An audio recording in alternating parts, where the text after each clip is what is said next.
Jill Tracey, and we are at American Black Film Festival. Now, you all know I have a very special place in my heart for my dear friend John Gibson. Many of you were at Cocktails with Jill last year, where we had a toast to him in Overtown. Hollywood came to Overtown, and now Hollywood is coming to South Beach, Hollywood, Florida, that is, by way of Hot 105. And I'd love to introduce you to my dear friend John Gibson, who was the head of diversity, vice president of diversity and inclusion at the MPAA. He's had a promotion since the last time you saw him. Yes, well deserved. Well deserved. Well deserved. And he's going to introduce all my new girlfriends. Yes. So, my family, my Florida family, let me Yes, just say indeed. thank you to my sister. I am so happy to introduce these amazing three ladies. Because of all of our 7 years of programming at the American Black Film Festival, to me, that programming has built up to today. So, from MPAA in Hollywood, California, I have Kelly McMahon, who is our chairman of the Classification and Ratings Administration, which is the fancy name for all of the ratings that you see in the films. This is the numero uno right there. Separate from being her vice chair, this amazing woman is chairman of the Advertising Administration, Marilyn Gordon. Then I have her vice chairman, Yulia Deshevsky. So this is my godmom, and these are my two sisters. Essentially, everything that we have done many years ago, back in 2011, Marilyn helped lay the groundwork for getting all of our major studios here every single year. She put me in contact with the right people, and we got the ball rolling. So. And you did a great job. Fantastic. Yes, indeed. He definitely took that baton and ran with it. He represents us well here. Right. And Thank you. bringing this panel to ABFF, I thought was amazing. Almost everybody in the room had no idea what the MPAA does and why it's important to film. So you're going to share briefly with them, a 60-second. Right, I'm gonna let my three colleagues talk, but really, I wanted for emerging filmmakers and content creators to understand the ratings and advertising process, because a lot of established filmmakers don't know. But I will pivot to the ladies and just talk briefly about what they do. Yeah, I think the most important thing, right, and I think a lot of people didn't understand this, is that the ratings are actually for parents to give them information about what's in a movie so that they can determine whether that movie is suitable for their kids or not. While also, as I mentioned earlier, protecting the First Amendment rights of filmmakers.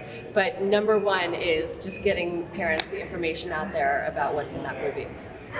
And in the Advertising Administration, we review all advertising that is going to be marketed for rated motion pictures, and we approve it. We approve and disapprove, and we restrict it to the right audiences, so that it is the right content is before the right audience, and that's in conjunction with the ratings. What most parents would find, Suitable. is advertising, and that includes just everything: trailers, TV spots, radio spots, internet sites, you name it. Outdoor ads, Everything associated with what you see about a film, and then when it comes to theaters, making sure that it's respective to the audiences. And so there were several pieces in the panel that I thought were interesting, particularly the idea that most people are looking for a PG-13, like that's the sweet spot when it comes to ratings. And a lot of people think it's R because it's racy and, people are going to want to see the most salacious thing. Yeah, I mean, I wouldn't necessarily say that everybody is looking for a PG-13, because oddly enough, I mean, most movies are rated R. There are more R-rated movies than PG-13. Yeah. I think people do like, the studios do like PG-13 though, because it does get the most butts in the seats. Right.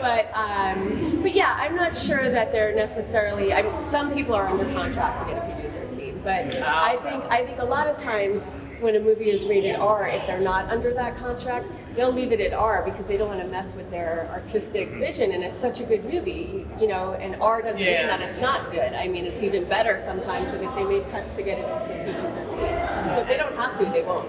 Yeah, one of the questions I asked them was, do they ever get into, morality discussions about, what makes a film, if it should be, if it shouldn't be, but do you have strict guidelines that you follow, and as long as it falls into these categories, it's one of the ratings, or do you discuss, because now, as I mentioned, the bar is kind of dropped on what is okay for our children to see and to watch. Yeah, I mean, we do have general guidelines. They're very general, other than the language rule that I mentioned. Yeah. That's kind of the most kind of rule that we have.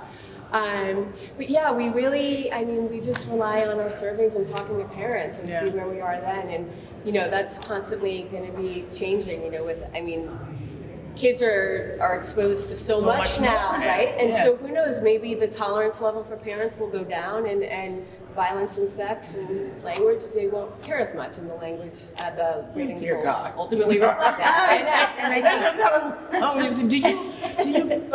do you feel like the gatekeepers to, what the world we're is not saying? censors.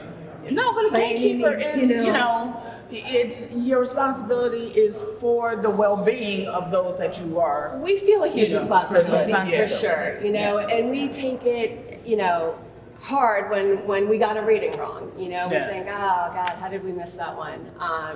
But yeah, we definitely, we're human. And we feel that way about advertising Yeah, too. exactly. If we don't get many complaints, but when we do, and somebody will say, "My child was really upset, and my child cried, and my child had a nightmare." Right. Thankfully, that doesn't happen often. But when it does happen, it's heartbreaking to us. We share it with the whole staff, and we, Have look at it, we discuss it. No, we have a whole team that give really thoughtful consideration to getting it right. Well, I'm glad that you all have become a part of the American Black We're Film so happy to Festival. be here. Thank you. Thank you for having Thank you for having us. And letting filmmakers be really fully prepared when they go out into the world. Educating them is the best thing. Yes. Yeah. Awesome. Okay, now let's go eat. We're out of here. We got things to do.